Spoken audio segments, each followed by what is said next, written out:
And an interesting concept that I always think of that I believe pertains to both of these, as you're asking, is some research done on what's called negative facilitation and positive inhibition.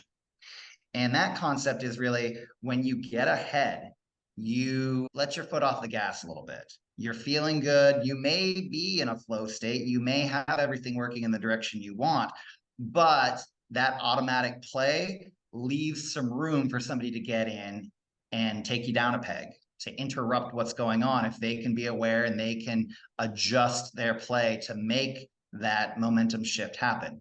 The positive inhibition is, okay, well, because things are going so great for me, I will, take it easy. We see it all the time in terms of, are you playing to win or are you playing not to lose? Where's your focus right now? The negative facilitation is the opposite end of that spectrum where you are behind. And so now you really have to whittle down and focus in on those variables and figure out what's going on so you can dial in what you need to do to break up that momentum and to shift things back again. Uh, it can be a pretty big swing when you're thinking about that negative facilitation versus positive inhibition, because the team in the lead lets off the gas. The team trying to come back is like really ramping it up again and, honing their focus.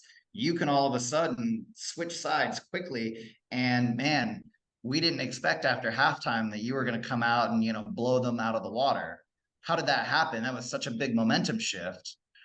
Well, what variables were functioning there to really lead to something like that? So I look into that in both the micro and the macro level of, just because you're ahead, where are you still dialing in to make sure that you stay ahead or that you don't give up a big swing? We already know that you may have the time come where you're not gonna blow them out of the water and shut them down, nobody scores again kind of thing. But how do you make sure that you don't completely let the wheels fall off the wagon and that well, now we're completely out of control? So it's being able to moderate some of those things when those shifts happen.